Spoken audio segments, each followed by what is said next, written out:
So it's the evening time, and 2 to 3 times a week, I like to take a nice long far infrared sauna session. And since I have kind of a heat tolerance now, it takes me longer and longer to get sweating, especially in my face. And that's the main reason why I want to do the sauna, is because this is how I think about having nice clear skin. Instead of putting on products and putting chemicals into my body, and instead of clogging my pores, I do literally the opposite. I don't usually like to put any product on my skin unless it's visibly really dry and brittle. Instead, I unclog all my pores so that way my own natural moisturizing from my skin's oils has a chance to come through when my body thinks it's necessary. So I'm taking a more natural approach, and it saves me a lot of money on all these special skincare supplements, from snail glue to, seaweed. I mean, if it literally exists on planet Earth, it's made it into a skin cream. Instead, I just purge, and then this whole system seems to work naturally, and it's really solved a lot of my skin issues. But the key is you've got to get sweating, and I don't want to be in there all night. So I have some tricks, and these help me detox and help me get sweating faster. And I make a tea, and I make the tea a couple hours before I'm going to do the sauna, so it's really steeped and it packs a punch. These are Shashandra berries. I hope I'm pronouncing that right. I just take a little bit because they're very, very acidic, but they have a lot of compounds in them that are going to sort of stimulate the whole endocrine system, get me sweating. It clears out the liver. It's pretty much just a way, it sobers up my whole body, and it kind of has like a peppery, it's like a sour peppery taste, and they smell amazing. And so I put a little bit of that. I put some nettle. All of this is organic, by the way. I got the Shashandra berries from let's see, I want to say it's from Frontier Co-op. And put a good pinch of nettle. Nettle smells like, I don't know, it's just very like lush green fields. It's really nice. It has a good flavor, kind of grassy, kind of like a really good olive oil, but less peppery. And then this is really the powerhouse when it comes to sweating. This is sort of a, I don't know how to describe it, but it gets me sweating faster. It's yarrow flower, and it has to be the flower part of the yarrow plant. Again, organic. All of this is organic. I think it's really important because plants absorb so much from the soil, including whatever was sprayed on them. So go organic. Yes. So yarrow flower. This stuff works. It speeds up my sweat time. It's good if you have a fever. It helps your body release heat. And I could go into more of the science behind it. I know I definitely read a few things, some studies, but I just go by results. This definitely works. It gets me going. So that's a good one. I'm gonna put in some yarrow. And what does yarrow smell and taste like? Kind of like chamomile, but way, way more subtle. So, just like that. And then to aid absorption and to cleanse my liver, since I am doing a sauna.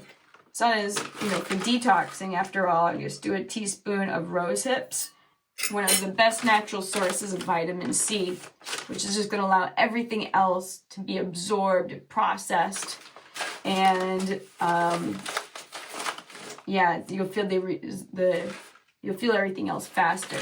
Just because they're plants and herbs doesn't mean it's benign. This stuff really does seem to make a difference. I try to listen to my body, and especially when I have herbs and teas, and as long as you get high quality and organic and fresh, the fresher the better, and make sure that you don't overheat or underheat. Certain things need more heat for nutrition to be released, some less. Vitamin C seems to diminish with higher temperatures, so it's just things. That's why I like to do a long steep instead of just boiling the you-know-what out of something. So yes, Frontier Co-op, seedless rose hips, organic. And then hibiscus flowers, again, just to clean my body out, my blood out.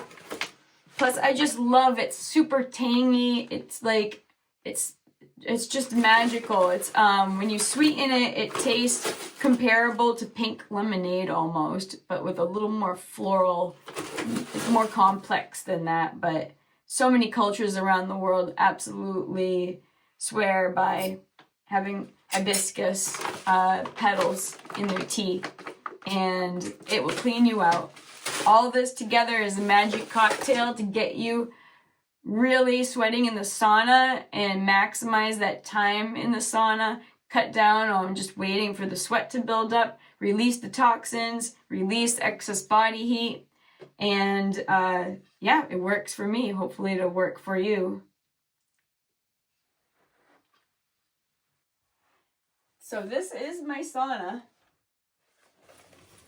I love this. I assembled it myself. I just got it on Amazon. It is, I guess, like a full single person size stand up. If you're my height, I'm 5 feet. Mostly sit down, but it just gives you more breathing space, more area for oxygen to kind of be stored instead of just so that way your whole head can go in. I always keep some local news reading material in here. I get caught up on the paper. I always wear a Russian-style wool cap to protect my brain. Very important if you're a hardcore sauna enthusiast like myself. Over time, even if you don't notice any issue from your brain overheating, it's kind of that compounding exposure where eventually you might get some serious problems if you keep hurting it even just a tiny bit. It builds up over time. Sort of one of those atomic principles where it's just something where I'd rather not risk it ever. Use a little cap. It has a one of those supposed therapeutic red lights mounted onto the top. It has some cutout windows. You can even open it, I guess, in the event of emergency or to vent a little bit. I don't know why you'd want to leave these open because you're trying to have the heat build up.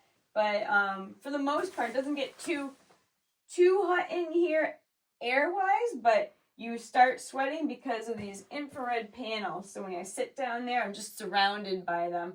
And conveniently, my head's just a little bit above them because, again, you want to protect your brain.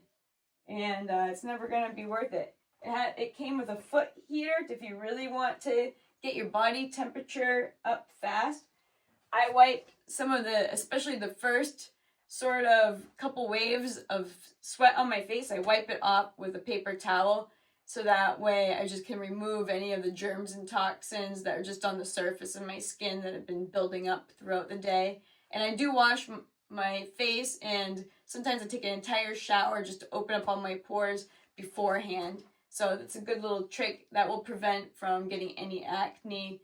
If you just let the sweat drip down, it's just going to spread germs around. So stay clean. And I have a little temperature gauge in here. There's a remote to turn it on and off.